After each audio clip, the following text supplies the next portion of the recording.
Welcome to the Gay Buddhist Forum, where teachers from all schools of Buddhism offer their perspectives on the Dharma and its application in modern times, especially for LGBTQI audiences.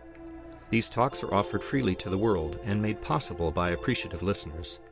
If you would like to support our efforts to share the Dharma with underserved audiences, please visit gaybuddhist.org. There you can donate, find a list of upcoming speakers, or enjoy many hundreds of these recorded talks dating back to 1996.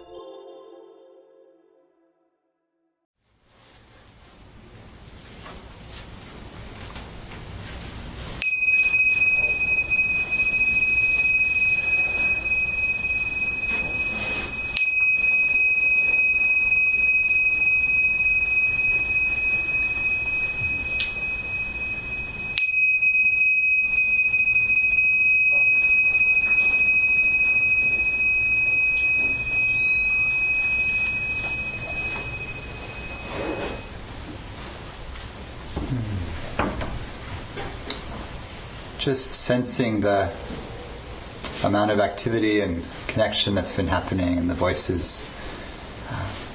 Let's take just a moment to land in silence before we go further.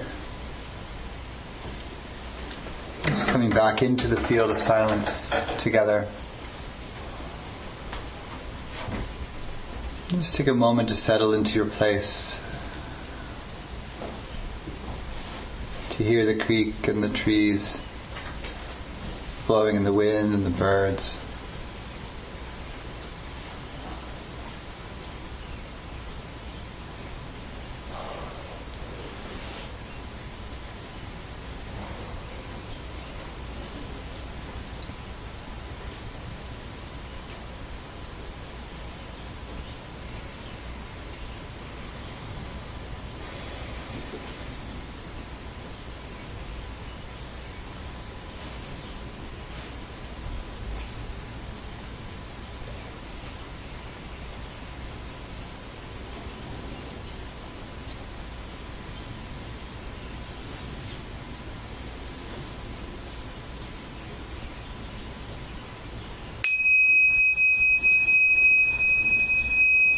All right.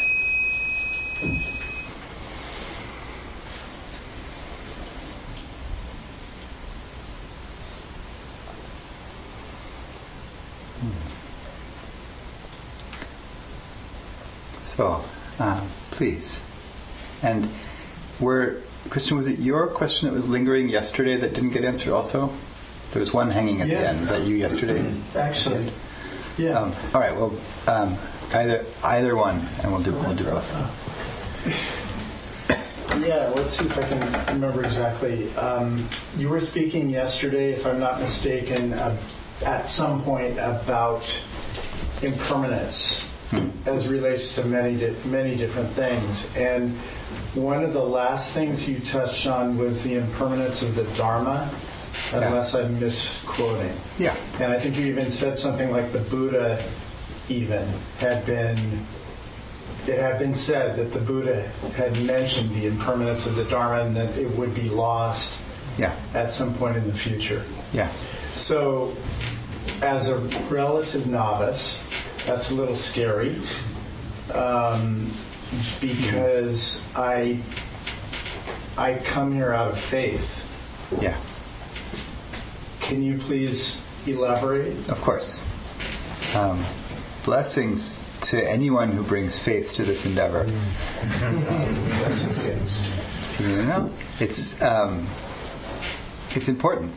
We wouldn't be able to continue, decade after decade without feeling in our hearts the goodness and the truth of what we're doing here.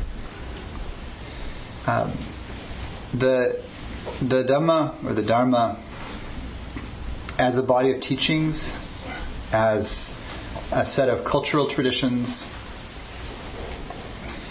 is conditioned like anything else.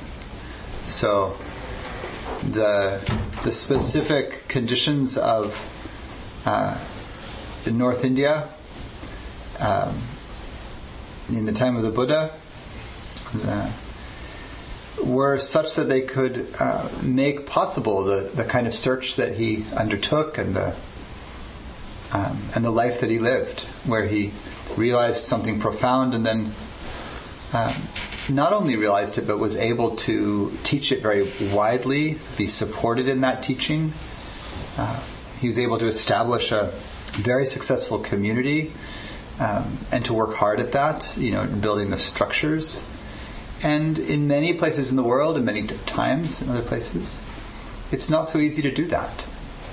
It's not a given that somebody can realize something profound and then be able to transmit that in a way that was received and practiced and preserved and remembered and written down and given, institutional support.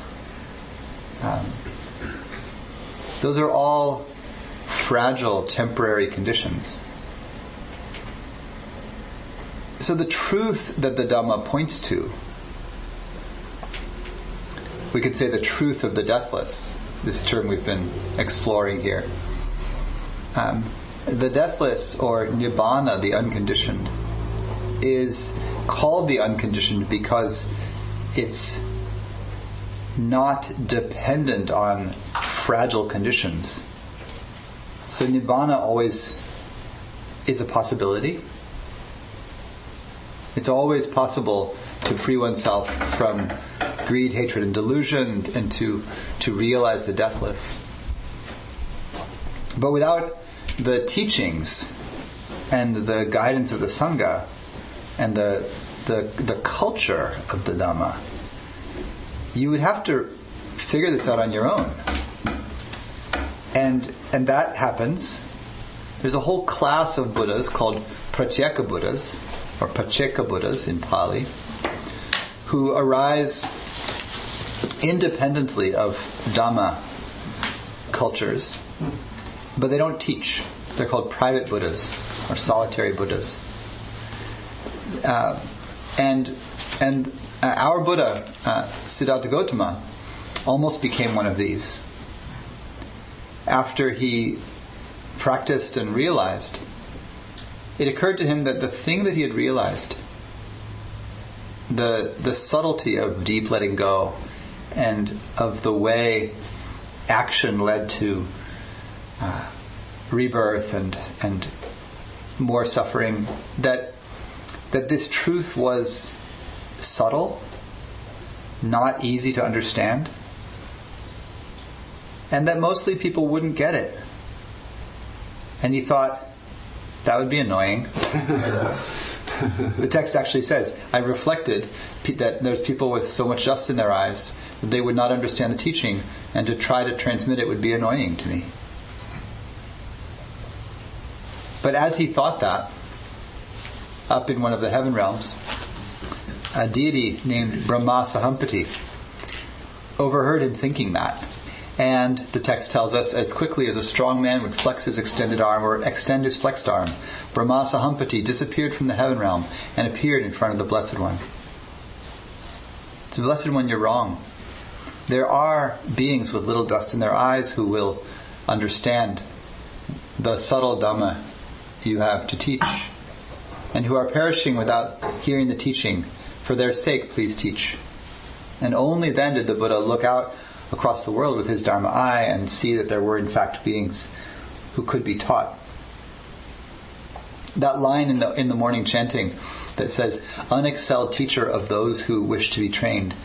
Another translation is, unexcelled teacher of those who can be taught. Meaning, there are those who can't, and you probably know a few.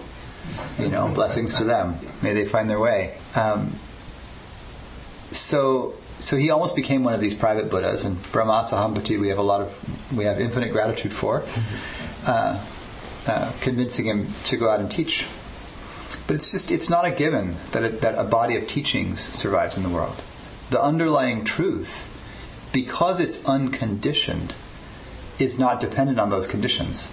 And so one way to understand, to hold that with faith, is to hold that the Dhamma that I go for refuge is not just the Dhamma of the teachings that are available that help me on the path, But I'm really going for refuge to the underlying truth of the unconditioned, of Nibbana, that is always available.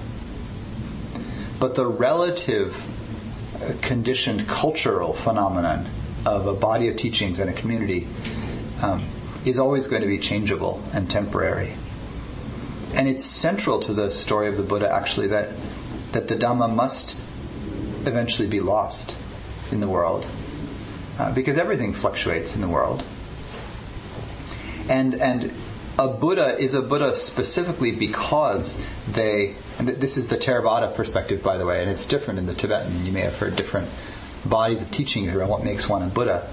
In the Theravada perspective, a Buddha is one who rediscovers this ancient path without a teacher. So they find it out on their own. And they do that precisely because they live in a time, or they've arisen in a time when the Dhamma has been lost. It isn't present. And so there was a Buddha before our Buddha who gave teachings, and those teachings survived in the world for some time, and then were lost. And then there's kind of a fallow period, where there's no Buddha Dhamma in the world, and then another one arises. And whether that happens in linear time on our planet, in which case it doesn't agree with evolution and history as we understand it, or whether it's a way of talking about the arising of Buddhas in parallel realms or other worlds, or mythically, or psychoenergetically, we don't know. But that's the vision, right? That the Dhamma is temporary because everything is, and no thing is exempt from that, including like a beautiful body of teachings. This also means that we can't rely on the teachings to remain in the world in a kind of complacent way, as if it's out of our hands. Other people will preserve the Dhamma. Every generation, if some number of people in every single generation don't venerate a body of teachings and of practices, and particularly don't realize the fruit of those practices, then the pathway to that fruit is lost. Because it is subtle and hard to understand. And so, I think the thing that our faith can point us toward is that this thing that we've become connected to through all the strange twists and turns of the world. How did each of us find the Dhamma and end up in this like California Tibetan temple, doing Mahamudra? And it's very mysterious. But that if we don't share in preserving this, I think we miss out on part of the beauty of being Sangha with the Buddhist world. So, how's that? That helps. Thank you. Beautiful. You had a question. Are these follow-ups, or where do we want to go? Michael, and you had a question, and then we'll weave around. Okay. You have a question around the idea of no self, and I just want to kind of explain a little bit my inquiry around this topic. So we talked about words yesterday and someone else's question and the power of words. And I really appreciated your Dharma talk yesterday, and I felt that it was brilliant, and I appreciate your depth and storytelling. And there's a part of the story that I just wanted to add from my knowledge base, having studied with John Peacock, who's a teacher I really respect. He talked about how a lot of the Buddha's contemporaries woke up from his teachings at the time. And my understanding is, from what I've learned, is that the language that people spoke at the time of the Buddha, Pali, is a very special language. And so it created the conditions for people to wake up, because when you speak in Pali and you use a verb, it's a verbing of the self. So people had a very different understanding of how they experience the world. Because, like, for example, if I say, or we say, you know, it's beautiful outside today, they didn't have an it, and it would only be like, they would say basically in English, I beauty myself today. Or if someone was angry, they would say, I anger myself, or I disappoint myself with what I perceive someone did. And so I had the opportunity to study with a teacher where we did a retreat and we learned to use Pali in English, like an English version of Pali. So we spent a week, we learned these rules, and we meditated and also spoke in this sort of English Pali where, you know, like, I happy myself, I appreciate myself. And it was really like an empowering experience, so really owning one's experience of the world. And I think, so what happened for me is I was just dreaming in this language last night. And I really profounded myself with with a sort of like aha moment, because I've learned from other teachers, this idea of no self means that, I mean, yes, there's an identity until we maybe get to a place where there is no identity, but that our identity is fluid. Like, our identity is always changing. And that's one of the things that's beautiful about this Pali English language I learned, because everything is in motion, everything is in process. So one doesn't go to nirvana and stay there. They nibbana themselves. You visit nibbana, you have and I've experienced the selfless before. Like, I've had these profound moments of myself dissolving, and almost like I feel like I've been in the Matrix, where like my visual field changes, and I feel like one with ants and the trees, and I feel like a dissolving of the self. And then I come back to like my form and myself, like this self. And I excited myself last night around this sort of tapping in from your Dharma talk and deathless, and this kind of insight for me that I have to own myself and really see the harm that I do to myself, and the like self-hatred or self-greed, self-loathing, not just like directed to myself, but how I'm out in the world, but it's an action that I take. Like, I own that. I have to sort of really grasp the impact of what the selfing does to then appreciate the importance of letting all that go. It's like, I just kind of feel like I owned my shit so big, and this experience that I was like, oh, I just want to let it all go. And this has sort of been a theme for me this retreat, like letting things go. So. Thank you. This is a beautiful reflection about practice and how the concepts come to maturity in the heart when we let them penetrate us or contact us. This sounds really fun. This Pali English thing that you're describing. Pali and Sanskrit, are structured very similarly, and they're both languages with cases. So, like English cases are mostly invisible, but like anyone who knows like German, but who also like Greek is very similar. So there are.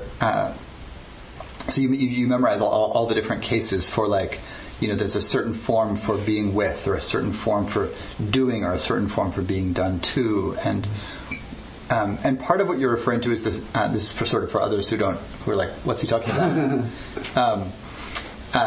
Part of it is the way that the subject and object structure works in the language, and this is in Sanskrit as well, where there's a form for what is doing the action, and there's a form for what the action is done to.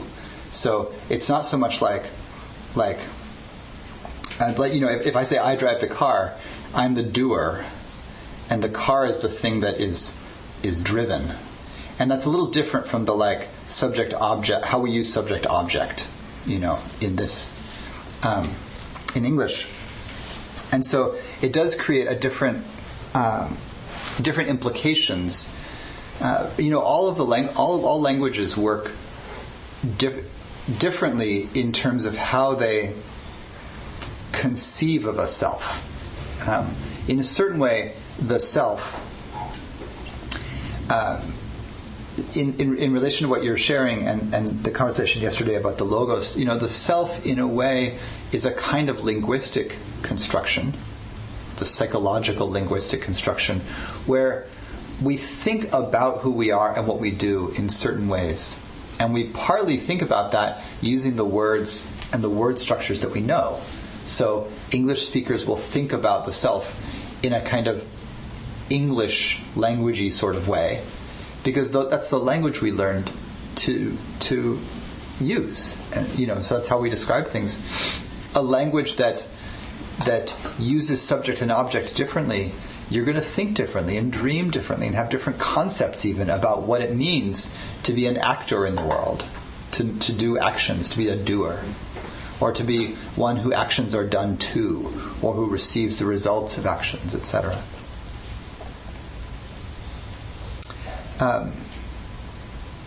The Buddha never says there is no self.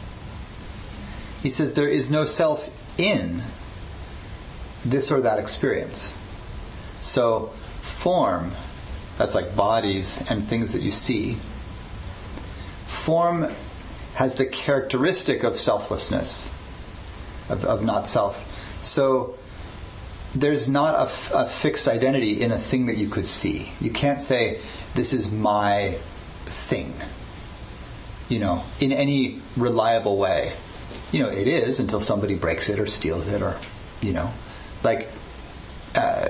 I, me, and mine are temporary, useful designations. Please don't steal my shawl. But it's not really mine in some cosmic way, right? It's conventionally mine. But that's true for this body as well. Please don't hurt my body.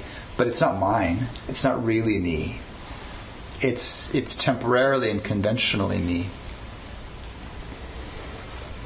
And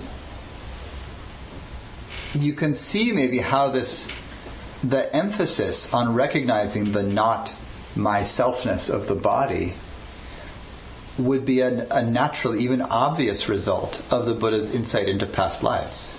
Once he's seen that he's traveled through, or that's not even quite the right word, there's no he to travel through, that when memory is engaged in the present, what happens is a vision of many different lifetimes. What are those? To whatever degree there's an understanding in him that was me in some way, then it's obvious that this body is just just another bead on the string, just another brick in the wall. And it's been going on forever. And so when this concept moved through the Indian cultural mind, it got interpreted a bunch of different ways. The Hindu tradition of Vedanta developed somewhat later than the Buddha. It was nascent at the time of the Buddha. And so it also developed a theory of reincarnation. But it did one with a stable self, or atta or atman, rather than an unstable atman. So the thing that there is not is an atta. That's the word that gets translated as self. We translate it as self because a German Protestant translator in the mid-19th century, Friedrich Müller, wondered how to translate the word atta or atman. And he considered that soul was perhaps a better translation, but it would startle the Christians too much. It didn't seem right to him to call it soul. But all of the texts, when they say, what is this Atman, or what is this Atta, they point to On the Buddhist side, they point to an ineffable conceptual framework around permanence. That I have a self that's permanent. And the Buddha looks at all these past lives and he says, well, there actually isn't a permanent thing in any of those. And he doesn't do the thing of saying, well, the me that's remembering is somehow a thing that's permanent, that's different from these bodies. That's the conclusion that the Vedanta sages came to. They took this same, probably very similar mystical experiences, seeing a whole string of selves, that kind of thing. And they came to the conclusion that there's a permanent soul abiding in each heart. They say it's the size of a thumb, and you draw it out of the body like drawing the inside of a reed out from a reed. The inside of a stalk of grass out. And so in the Bhagavad Gita, the teaching is that the soul puts on the body, and then when it wears out, it puts on a different body, like changing a worn suit of clothing for a fresh one. But that the atta, or the Atman, is permanent. But then it goes on to say that when you really understand, you understand that the Atman is not separate from the one great self, which is Brahma, God. And so, but then different traditions understood this differently. In some of the yoga traditions that were based in a different wing of Hindu philosophy, Sankhya, pre-Hindu philosophy, there was the idea that the individual soul or self, the Purusha, pure awareness in the individual form, was not distinct from Brahman, but also was distinct. Like there was a kind of individual soul. And there are lots of variations of this that folks tried to figure out. And the Buddha's proposal was that the thing you need to do for liberation is not have an abstract idea about whether you have a soul or not. What you need to do is uproot greed, hatred, and delusion. And when you do that, suffering is uprooted. And when you stop suffering, you're no longer reborn in the same way. And so, when he's asked, is there such a thing as an atta, a self, he mostly won't answer. Because it's the wrong question. The question is, how do I become free? And so I think it's beautiful to challenge how we use the word self, because now in modern cultures in the West, post Freud and Jung and psychology, the word self is used in lots of different ways, and the kind of self that psychology works with, you totally have that. Right? You've got personality and preferences and continuity in this lifetime, and you have an attachment history and a developmental history, and all of that stuff can get wounded, and you feel those wounds carrying through the various changes in this life. Of course that's a self. You're you and I'm me. And we know that. But it gets really confusing when we come from we come from one cultural background, or many really, wherever we all come from. And we try to, using the words that we have, especially if we haven't immersed ourselves in a language like Pali or Sanskrit, really for any spiritual tradition, if we haven't immersed ourselves in the original language, we're always going to be a little bit hamstrung by translation. Mm-hmm. And we are at the mercy of the translators. And God willing, we have good ones, but it's still challenging. And some words like this always slip away. Because self actually isn't a great word for atta. It isn't a great translation for atta. Self, to obsess in a certain intellectual way about there being not a self for Westerners, runs the danger of kind of slipping into spiritual bypass, denying the reality of something that actually has a great impact on our life. And so, like I have all sorts of healing to do around attachment, but I might convince myself that that's empty and that I have no self, and therefore I don't have to worry about it. And that turns out to be not very good for my relationships and things like that. And so, mostly for the characteristic of not self, not to mention that, like, I grew up Catholic, so, like, soul, it's funny how many people say they don't believe in rebirth, but they grew up Catholic or, Jewish or something. And, the Catholics totally believe in rebirth, right? Just one. Like your soul is going to die and be reborn in a spirit form somewhere else. Like, that's just as weird and mystical as Brahma Sahampati disappearing from the heaven realms and coming down here. But it's familiar. It's like, oh, well, or you just toss it off as myth. You're like, yeah, my people for 2,000 years have believed that, this guy rose from the dead, yada, yada, yada, lives at the right hand of the Father along with this mysterious ghost being, and the mother, who's always secondary, except that everyone worships her way more than him. All that.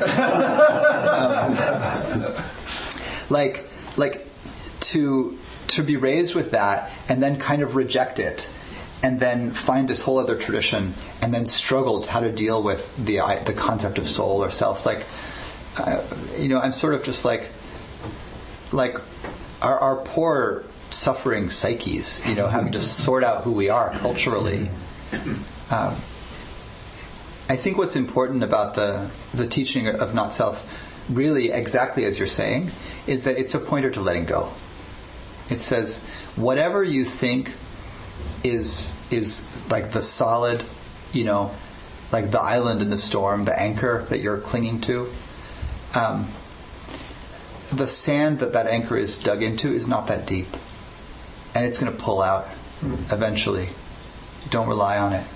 There's a poem, in the Dharma that says many people go for refuge to trees, to streams, to sacred groves, to beautiful, gardens, sacred places. These are not an ultimate refuge. They're changeable. The ecosystem changes. That doesn't mean they're not good. But it's a poem about the absolute. These are not ultimately reliable. In the temporary, in the moment to moment, we use the self all the time, and rely on it and cultivate it to be a skillful support on the path.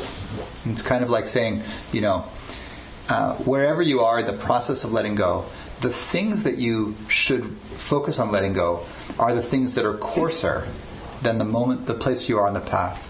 But don't let go of the things that are as yet unattained and are finer. So, like, don't let go of meditative bliss. First, let go of hatred. Don't let go of the idea of myself. First, let go of unwise speech.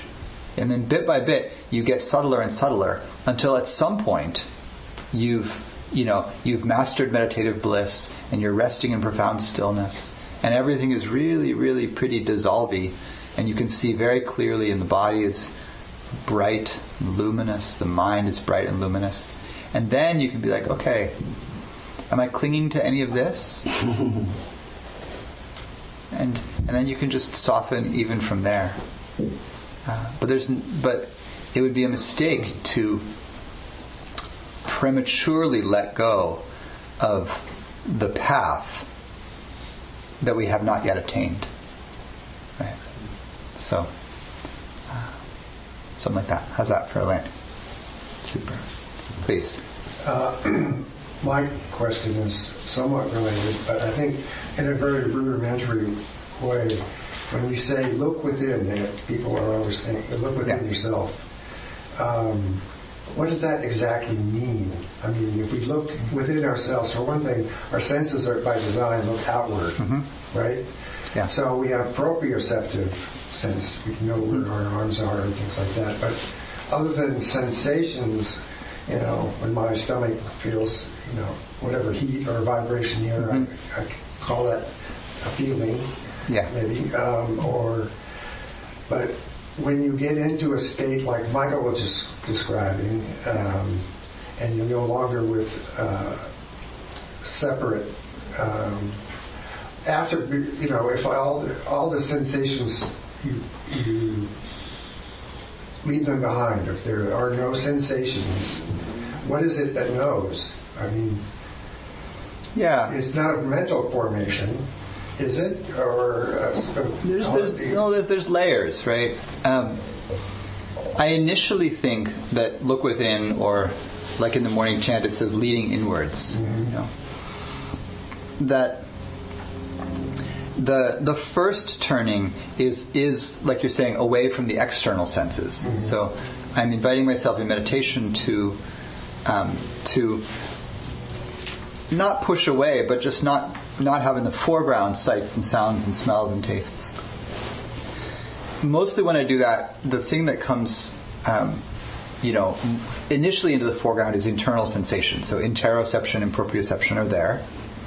Interoception is like sensations internal to the body, and proprioception is knowing the shape of the body. So the way that if you close your eyes, you know where your arms are. You don't have to see them to know them. This does take a little training, though. A friend of mine is a dance teacher and teaches experimental dance, and doesn't use mirrors and things like that. And she was teaching a dance class to like freshmen at San Diego State, her university, and she put the curtains over all the mirrors, and she told them to just move and feel how they were moving.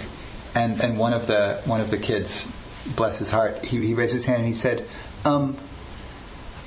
with the mirrors covered, how do I know what I'm doing? Right? Because he was so used to just using visual feedback to know what it looked like. So the first thing we do is we come away from that. And so you're with internal sensation. So there's energies, and there's the breath, and there's all that.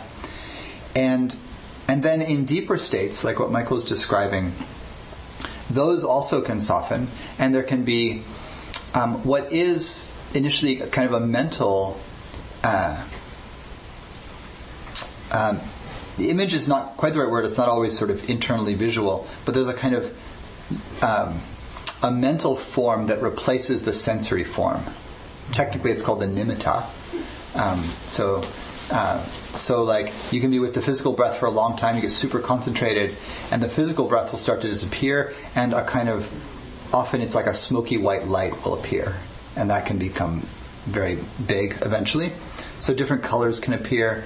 So these are like they're mental formations. They're not verbal thoughts, but they're a subtler perception of energy, essentially. And so that's kind of the next layer in. And it keeps going like that, subtler and subtler energies. There are states where you're resting in the infiniteness of consciousness, just the knowing spread out over everything. Or the sense that space is infinite. They go in this order. Space is infinite, and then consciousness is infinite, and then resting in the perception there is nothing. And just, having understood that everything dissolves, you can rest actually as a meditation in the sense of everything having dissolved, and so that there is actually nothing. And then there's a couple subtler states than that. So there is a progression. Essentially, inside outside only really makes sense at the fringes of this. External senses, internal senses. But where it's going is really like finer and finer and finer, less form oriented. Perceptions. Nibbana itself is not a state or a meditation, but it's a wisdom field, something like that. All right, it's the nature of things as being pervaded by an unconditioned. And so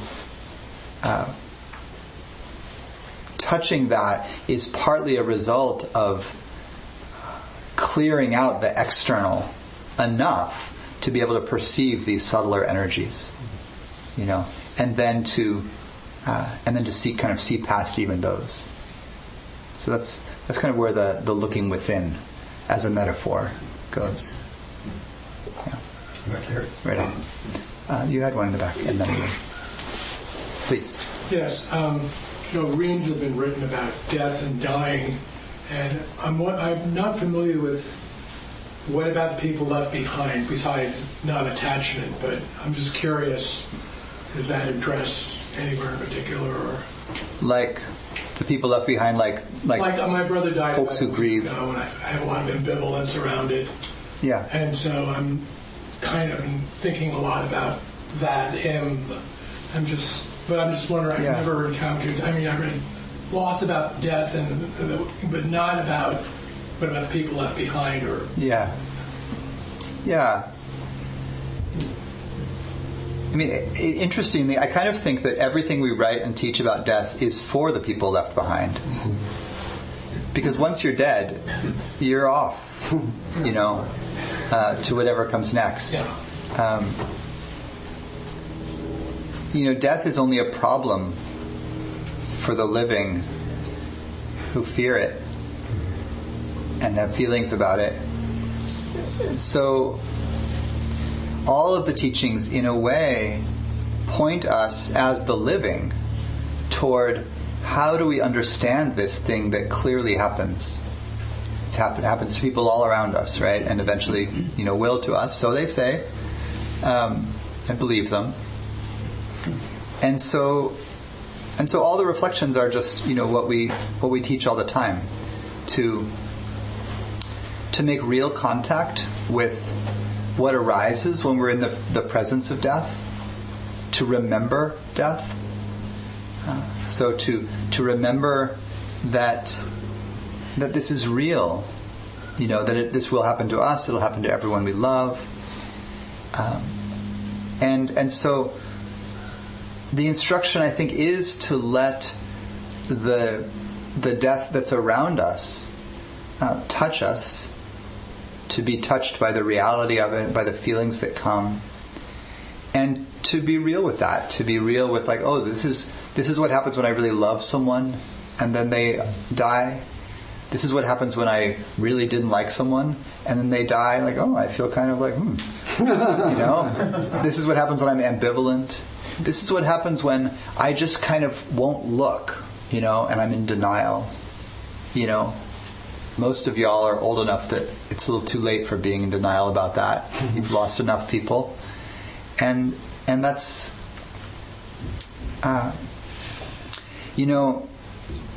in the foundations of mindfulness, the last of the exercises in the first foundation of mindfulness, which is the mindfulness of the body. After mindfulness of sensations and breathing and kind of activities of the body, just the general mindfulness we teach all the time. And then there's 3 specific meditation inquiries. The first is into deconstructing the body into parts. So you run through a list of parts of the body. You say there's the first 5. This is the first practice given to novice monastics. You say there's head hair, body hair, nails, teeth, skin. It's the 5 visible parts.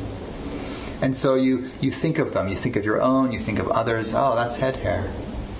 Oh, that's body hair. And you, in forward and reverse order: head hair, body hair, nails, teeth, skin, teeth, nails, etc.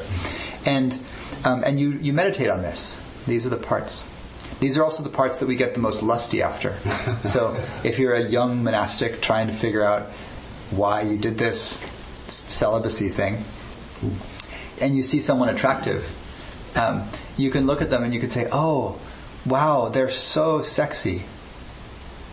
They have head hair, body hair, nails, teeth, skin." And you just kind of take it apart. You're like, "Yeah, here's a pile of head hair. Oh, it's lovely head hair. Oh, I want to touch this. The nicest head hair. Oh, there's body hair. The nicest body hair. It's so nice. I love it. Oh, nails, beautiful nails. And what, and it's like, and there's an industry for every one of these 5, right? You can really bling up all of your 5 visible parts. But the list goes on into organs and bodily fluids. So you're actually running through. You're like, oh, this person that's so hot. They have a spleen. and a liver, and they have pus and bile and shit and piss and oil of the joints and snot. And you just got to run through the list. And it's not sexy. Right? And that's the whole point. That's the whole point. And the metaphor is just as if someone with good eyesight were to have a bag filled with various grains and beans, and they could just say, this is red rice, this is hill rice, this is lentils, this is peas. So too you look at the body with its opening at both ends, and you say, this is head hair, this is body hair. So that's the first exercise. The second is the exercise to remember the great elements. And you say, there's earth, water, fire, and wind. And this body, like every other body, is composed of earth, water, fire. And when you meditate on the earth aspect of the body, the bones and the skin, the fire, and you meditate on the water aspect of the body, and you come to the understanding that there's no difference, elementally speaking, between this form and the tree, the rock, the other body, the sexy body, the ugly body, the bowl of porridge. It's all made of, earth, water, fire, and wind as quality, fundamental qualities. So to weave this back to to Michael's question, you're stripping away the concept of self from each of these things.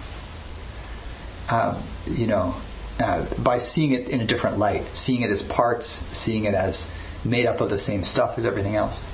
And then the last of the exercises is the meditation on the corpse. Some of you may have done this practice. The text describes a corpse in 9 stages of decay, beginning with freshly dead, starting to ooze. And it goes all the way down to, blood-smeared bones held together by tendons, bones with the blood licked off, held together barely by all the way down to like scattered bones and mostly dust. And you would take yourself then through this visualization, or if you have access to a corpse, to actually looking at the corpse. Buddhist monks in Thailand have special permission to be in rooms where they do autopsies for this reason. But you can get pictures of them. There's pictures, kind of photographs for this contemplation you can find online.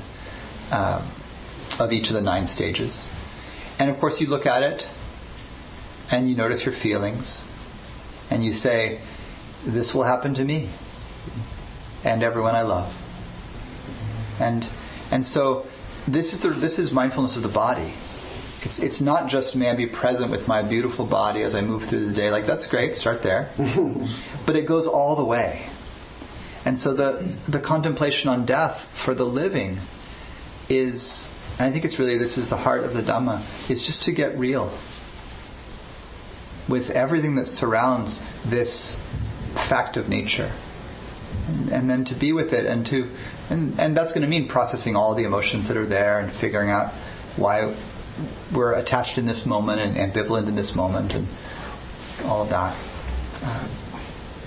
So the sum of the parts is not more than the parts. That's, that part is mysterious. The body is just the parts. The sum of the parts is this. The bag of rice and beans, like the sum of the bag of rice and beans, if you put it all is dal. It's kitchery. Yeah. It's good. It's tasty. The sum of all your parts is tasty. It's very nice, right? But it's still, if we fixate on, this is sort of the teaching on why sensual pleasure is so slippery. If you fixate on the kind of surface totality of the thing, you get the erotic object. This person is so beautiful. If you take it apart into parts, it's just parts. Like we were talking about the other day with sexuality, the arousal is partly connected to the spell that the temporary totality casts. and it's temporary. You see somebody super hot. Flash forward the timeline till they're 90, and they may be a completely lovely person, but your hotness for them may change, right? If it's visually oriented. And so the teaching is not that it's that it's not meaningful that we are the collection of these parts, but that if your goal is to let go, and particularly if your goal is to be a successful celibate monastic, that these are helpful reflections. And if your goal is to no longer fear death, to find the deathless, then understanding the way that the temporary totality of parts bewitches us, and how to wake up from that bewitchment. And I think it's on us as lay people, and as lay people invested in a full, vibrant sexuality and a life of eros, to know what's the right place and use of these practices. That there's I'm married. If I decided one day that I was going to really focus on this deconstruction practice and demolish lust, I'm at cross purposes, right? It's I'd be single before I knew it, because it's not the right time to do that, and you don't have to have any judgment about any of that. It's not that it's right or wrong to do it. But life has so many different facets, and one of them is the erotic, and so then it's appropriate to engage in that with wisdom and joy and existential investigation. Bless your whole. Exactly. Bless your whole. Whole. I knew what you meant. No, it's true. It's true. And the whole is, is beautiful, right? And of course, you could do the deconstruction practice. It's a little bit tantric. You can do the deconstruction practice, and instead of taking it apart and just looking for the disgustingness of the taken apart parts, you can understand that every part is beautiful. And of course, if you're in a long-term relationship, you get to do this anyway. A couple of years into being with my now wife, we were in India, and she got dysentery, and the week before we had been gorgeous 30-somethings, making love in a sunlit San Francisco terrace, and now she was crying and spilling snot and shitting into a bucket that was breaking because it was this terrible sort of Indian plastic. And then there was like ricey shit piss spilling out over the floor of our room in India. And I was cleaning it up because she could barely stand up. And I'm like, I love your shit piss. We're here together, And so, don't look down on anything can be the teaching of the deconstructive practice also. Please, but you also had a question. I wonder... Go for it. So as I understand it, Buddhism is Buddha was driven by alleviating suffering and perhaps fear. And so is there discourse on what is suffering? Of course. I think the whole thing in a certain way is a discourse on what is suffering, but the definition is actually in the salutation of the Triple Gem that we chant in the morning. So here's the formal definition of suffering. Having heard the teaching, we know this. Birth is dukkha. So dukkha is the word we translate as suffering. Aging is dukkha, and death is dukkha. Sorrow, lamentation, pain, grief, and despair are dukkha. Association with the disliked is dukkha. So that's you're in contact, something's happening you don't like. Contact with displeasure is dukkha. Separation from the liked is dukkha. So losing something that you wanted is dukkha. Not attaining one's wishes is dukkha. Not getting what you want, dukkha. In brief, the 5 focuses of identity are dukkha. So that's form, feeling, perceptions, mental formations, and consciousness. As focuses of identity, another translation is the focuses of the grasping mind.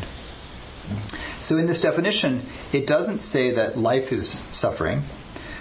It does a couple things. It points to a few specific painful things, right?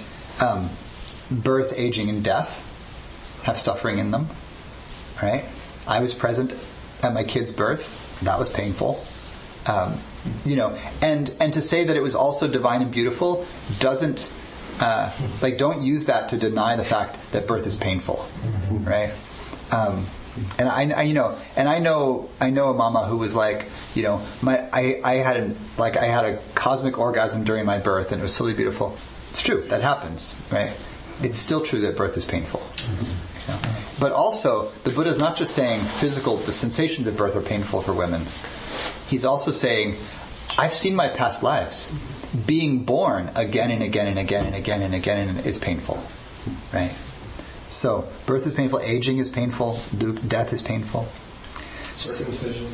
There you go, it's painful. Is this the same woman who had the 2-hour orgasm meditating? And why didn't Buddha open with that? Different person. He didn't lead with that. He didn't. Because the Four Noble Truths are actually an argument. They're not in sequential order. So the Four Noble Truths don't start craving leads to suffering, which should lead to the path, which should lead to freedom. That's like the practice sequence, but that's Noble Truth 2, and then 1, and then 4, and then 3. Right. He doesn't do that. It's actually a conversion-oriented argument. So he starts with the obvious premise: there is suffering, because nobody can argue with it. You know it's true. There is suffering, and he doesn't start with bliss, because that's not the problem. The problem is suffering. Nobody's worried about their bliss. And he doesn't start with bliss is possible. Because I might be like, I have enough to do already. Seems like he might have included it a little earlier in the... Well, he does. I mean, I hear you. And he does in that first of all, he precedes the Four Noble Truths with the middle path. So he starts off by saying, there's sensual indulgence through wealth, and that doesn't lead to happiness. He knows because he did it. And there's destroying the body through intentional, painful mortification, and that doesn't lead to freedom. He knows because he did it. He says, so I've found the middle path that leads to freedom. So, first of all, he starts with, don't fall into the extremes. And that middle way is far more pleasurable than the thing his friends were doing that he was giving this sermon to. They were the body destroyers. And he's like, stop doing that thing that's hurting yourselves. And so he starts with the middle path. Then he gives, the teaching on the Four Noble Truths. And embedded in it is this thing that he's discovered about samadhi. So in the Fourth Noble Truth is samadhi, which is meant to be blissful.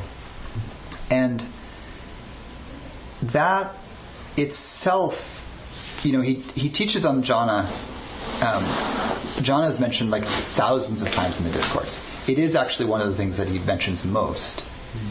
And so then over and over, if you were an early practitioner hearing the discourses, what you would hear is that the path consists of, beginning by cultivating generosity and, clear ethics, because you can't really experience any blisses if you're consumed with regret because you've been hurting people.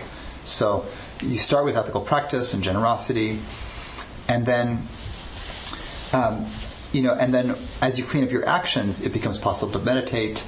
And then in meditation, the sequence is the jhanas. And so you enter the first jhana, which is characterized by bliss, based in seclusion. And then you enter the second jhana, which is characterized by the dropping away of directed thought and bliss characterized by concentration. And then you enter the third jhana. This is the creamy bliss lady describing third jhana, characterized by the falling away of rapture and the arising of pervasive ease and happiness. And then you enter the fourth jhana, which is the perfection of mindfulness, characterized by the absence of pleasure and pain and pure equanimity, supported by one-pointedness. And so this is actually one of the themes that runs throughout the whole thing. And this is the practice that he most concretely says that we should get good at doing. Both monastics and lay people are encouraged to practice jhana. And so I think the argument starts with suffering because because attention follows intensity. You have to get people where they actually want something to change. You want to feel better, don't you? I do. And so he's like, great, this is the way. Now, settle into these beautiful states. And then the practitioner of his time would be like, oh, that's kind of a radical thing to do. And so I hear you being a little tongue-in-cheek, and it's true, how he presented those also changed depending on who came. Some people he sort of served up the goods first. Other people he came around the argument a different way. For the gays. For the gays, it's important to bow to the sacredness of eros, because queer culture has been so powerful and beautiful in honoring and awakening eros out of the trauma of the Christian world in the West and the kind of heteropatriarchy that has hated pleasure in so many ways. I think that it's important also for to bow to the beauty that is here, and still, to wield the sword of wisdom and to say that it is empty, there's in the way that, and we depart a little bit from your question about suffering, but this is the Buddha starts with this definition of suffering, and it all comes back to the end of suffering. And it's beautiful that the bliss states are a necessary part. I might say like a necessary part of healing.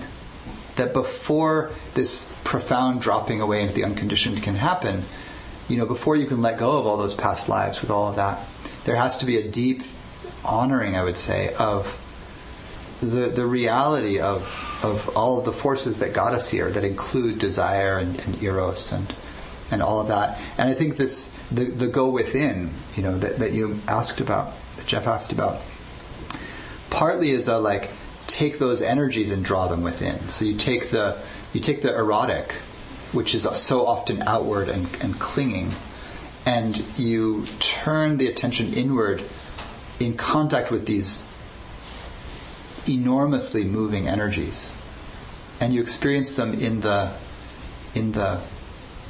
safe container of the Sangha and of practice. And there's a kind of transmuting of the erotic into available life force that doesn't depend on the presence of the external lover, because that person was always going to be subject to old age, sickness, and death and loss. So the definition of dukkha is, anything that we can't rely on for real, lasting satisfaction. Yeah. Good. All right. So you had a question. You were very patient. It's dinner time. We should go. Why don't you say it, and then we'll see if we can weave it in somewhere. And we'll go. Sure. It's kind of a practice question that arose during my practice here. I observed that you made the analogy with music, and that playing an instrument requires practice. And you have to practice to learn how to play, and then you have to keep practicing, because otherwise you can't keep playing. Yeah. And it's hard. So I have a real beginner question, which is, why is it really so good to focus on the present moment? It seems like the present moment is kind of boring, It's nothing really happens in the present moment. It happened in the past, or it's going to happen, but Absolutely. Fortunately, there is no present moment, but there seems like there is one. It's really just a mind hack that we focus on the present, and you can make it kind of cosmic, like that the present is where everything happens, and that and that enlightenment is dwelling in the present. I think all of that is partly true, but as a beginner in meditation, which I consider myself as well, like it takes a long time to develop those blisses that we're talking about. They sound great. The thing the present moment does is it cuts off discursive thought. It cuts off obsessing about memory and the future. And so what's radical about that is it's like, well, yeah, the present moment is kind of boring often. But memories and fantasies, they're not boring, but what they are is not real. And so what they do is they keep us in a kind of hypnotic trance, disconnected from what's real. Because they're made up. The thing you're remembering, it didn't happen exactly like that. You're kind of doing a sort of psychological, wishful, fantasy about the past, and it's negative or it's positive or whatever, and you're trying to work it out. And there's good ways to do that, therapeutic ways to do that. But at their core, it's not restful. And there's this thing at the heart of the Buddha's recognition that in order to be free of these deep patterns of making ourselves miserable through complaining about the world all the time, we have to actually get quieter. We have to relax that part of the mind. You actually have to stop doing that like obsessive thinking thing. And it's hard to stop doing something that has emotional charge and that has erotic charge and that has psychological personality charge, and to be told to just sit here and listen to the Bloody Creek, it's so boring, it's so quiet in here. So it's just a hack to say come into the present moment. What we're really saying is you got to figure out how to do something else with the perception, either besides the discursive narrative, because the discursive narrative is a kind of trap. It never goes anywhere. It never becomes something new in terms of perception. It can be creative. You can think of stuff. You could write a novel, But I was overhearing some teachers at one point. They were talking about meditators on retreat, and they were saying what do you think about that guy there? He's so quiet, so still. And one of them said, I think he's just writing the great American novel in there. He's just lost in thought, but super in it, and happens to be able to sit still. I've been that guy, So the present moment is just a way of saying, get out of the storyline and get into a different part of your aliveness. And if focusing on the present helps that, then that's helpful. But there's nothing magical about the present.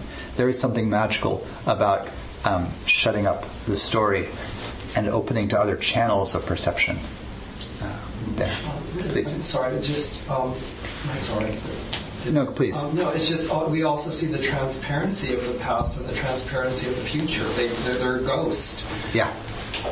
And we spend most of our time in the ghost realm. Yeah. In that sense.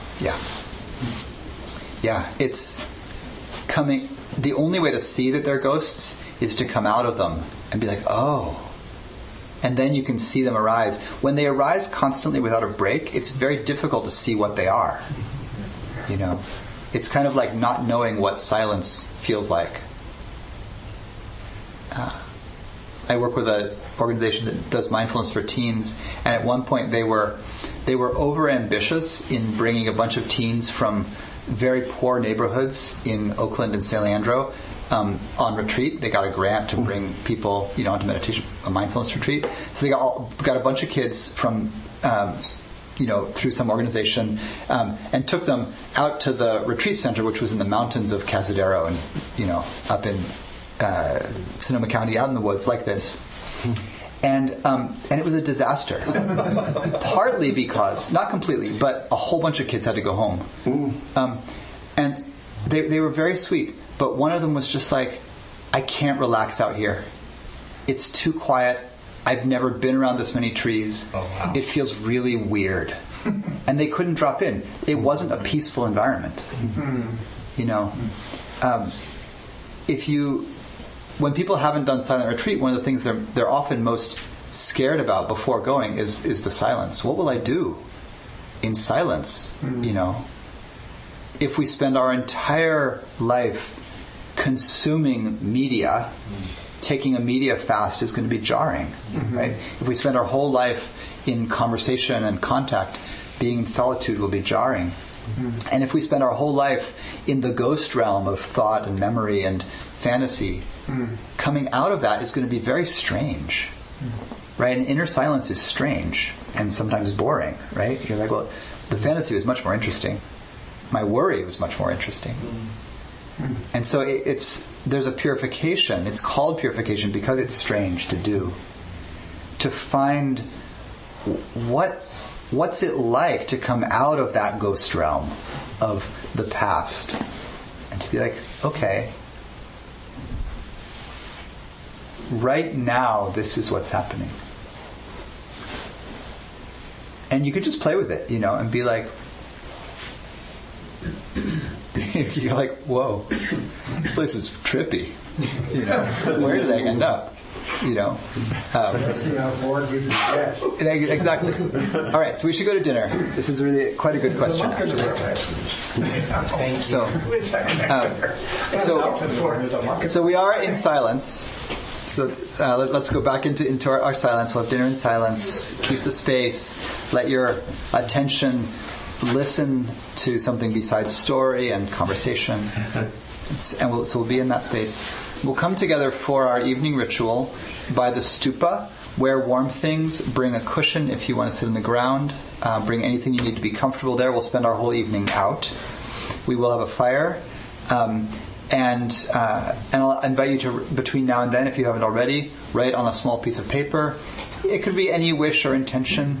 And we're inviting the orientation toward letting go. Something in my life that I'm ready to let go of.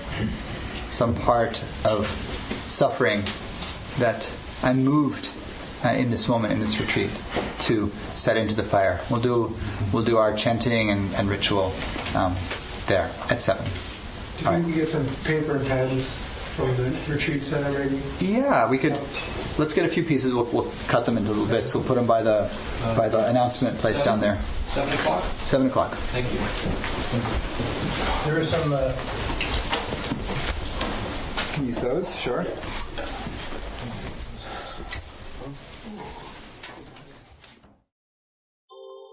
Thank you for listening to the Gay Buddhist Forum.